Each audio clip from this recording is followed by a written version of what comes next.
और जो ट्रैक्टर है वो ट्रैक्टर का अगला पहिया हमारे पिताजी के गर्दन पे आधा चढ़ चुका होता है। बापूजी ने मतलब कहा कि आपको कम से कम 30 से या 40 लाख का बजट आएगा इलाज के लिए, अभी तेरे से और सेवा लेनी है, तेरे को अभी ऐसे ही नहीं जाने दूंगा मैं। तो ऐसे समय में जो सारे डॉक्टर हार चुके थे, हमारे पिताजी भी आज के समय में है। आज भी सवाल उठते हैं कि आसाराम जी बापू कौन है।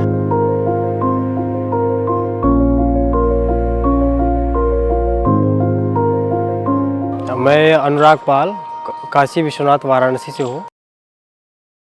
मैं आपको ये बताना चाहता हूँ कि अभी जो हम लोग अपने संत श्री आसाराम जी बापू से जो जुड़े हैं, इनके जुड़ने के पहले हमारा जीवन कैसा था, हमारे परिवार की पूरी स्थिति कैसी थी और जुड़ने के बाद कैसा हुआ, ये मैं आपको बताना चाहता हूँ।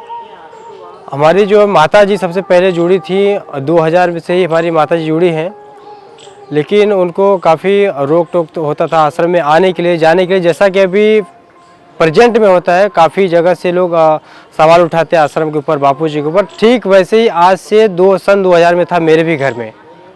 सन 2010 में हमारे पिताजी को हृदय में ब्लॉकेज हुआ दो, साथ में उनके हृदय में पूरा पानी हो गया था, टीबी हुआ था। गुजरात के हर एक हॉस्पिटल में उनका इलाज हुआ और सबसे बड़े हॉस्पिटल नीलगिरी में भी उनका इलाज हुआ था, जहाँ पे डॉक्टरों ने कहा था कि आपको कम से कम 30 से या 40 लाख का बजट आएगा इलाज के लिए, और आप 3 या 4 महीने की उनकी बताया थी कि 3 या 4 महीने तक ही रह सकते हैं, उसके बाद का कोई गारंटी नहीं था।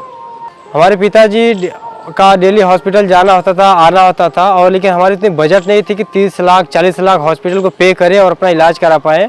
इसके बावजूद भी डॉक्टर जो कि कोई गारंटी नहीं लिया था कि 3-4 महीने के बाद सच में वो सही कर पाएगा। ऐसे में हमारे पिताजी को प्रेरणा हुई कि आज मैं जा रहा हूँ और अगर 12 बजे के पहले पहले आ गया तो तुम्हारे बाबा के आश्रम में ज़रूर जाऊँगा मैं। तो जो हमारे पिताजी डेली जाते थे दवा लेने के लिए, शाम को 6 बज जाता था, 7 बज जाता था, लेकिन उस दिन 12 बजे के पहले ही आ गए। जब पहले आए तो फिर जहांगीरपुरा संत श्री आसाराम जी बापू आश्रम में बापूजी पधारे हुए थे सत्संग के लिए, वहाँ पे गए।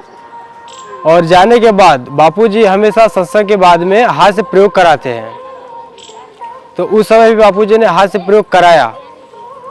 तो पहली बार जब बापूजी हाथ से प्रयोग कराया तो पिताजी के हृदय में और सीने में काफ़ी दर्द था, उसके लोग कर नहीं पाए। बापूजी ने मतलब कहा कि इस बार फिर से हिम्मत करेंगे और ज़रूर करेंगे। पिताजी को लगा कि मुझे ही बोल रहे हैं, और पिताजी ने दोबारा हाथ से प्रयोग किए। जब वो किए तो उनको ऐसा लगा कि सीने में कुछ गया हो या टूटा हो, ऐसा लगा, उनको महसूस हुआ।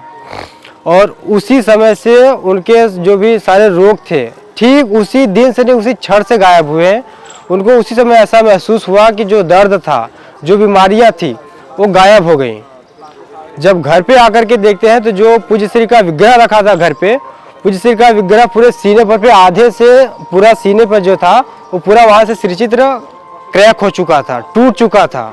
और उसी दिन जब पिताजी हॉस्पिटल में जाते हैं, चेकअप कराते हैं, तो आज भी वो डॉक्टर हैरान हो जाते हैं कि जो सुबह पेशेंट आया है उसकी कोई गारंटी नहीं थी कि 3-4 महीने बाद वो रहेगा या नहीं भी रहेगा।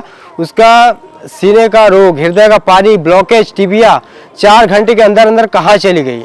अगर किसी को रिपोर्ट लेनी है तो आज भी ले सकता है कि 2010 गुजरात के सबसे बड़ा हॉस्पिटल नीलगिरी में संजय पाल नाम का पेशेंट आया था, उसकी आज क्या रिपोर्ट है। और आज भी सवाल उठते हैं कि आसाराम जी बापू कौन है। तो हमसे अगर कोई पूछे कि आसाराम जी बापू कौन है, वही बता सकता है जिसके साथ कोई अनुभव हो। आज के इस समय भी इस भीषण दुष्प्रचार में भी अगर 8 करोड़ लोग जुड़े हुए हैं तो सबका कुछ न कुछ अनुभव है। जो लोग जुड़े हुए हैं उनसे पूछिए आसाराम जी बापू कौन है, वहाँ से आपको जवाब मिलेगा कि बापू जी हमारे कौन है। सन 2024 फरवरी महीने में 24 तारीख को हमारी बहन का एग्ज़ाम था और हमारे पिताजी उसको परीक्षा दिलवाने के लिए बाइक से लेकर के जा रहे थे। ठंडी का महीना था, रोड पर कोहरा छाया हुआ था, तो दिखता नहीं है पूरा बरोबर।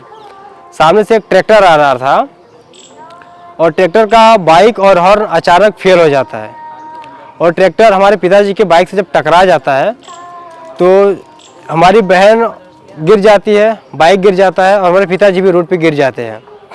और जो ट्रैक्टर है वो ट्रैक्टर का अगला पहिया हमारे पिताजी के गर्दन पे आधा चढ़ चुका होता है। हमारे पिताजी को बताते हैं, ऐसा उनको महसूस होता है कि अब बच पाना मुश्किल है, अब मर जाऊंगा। लेकिन उसी समय एक अंदर से, हृदय से आवाज़ निकालती है, बापू बापू। उसी समय हमारे पूज्य गुरुदेव वहाँ से श्वेत वस्त्र में प्रकट होते हैं। जहाँ पे कोई नहीं पहुँचता वहाँ पे बापू जी प्रकट होते हैं।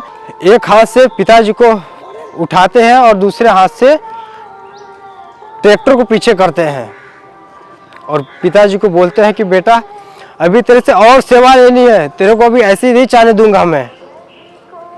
पिताजी उनका पैर पकड़ने के लिए सोचते हैं, लेकिन इतने पूज्य गुरुदेव अदृश्य हो जाते हैं। तो जहाँ पे अगर कोई नहीं भी पहुँचता है वहाँ पे हमारे गुरुदेव पहुँचते हैं।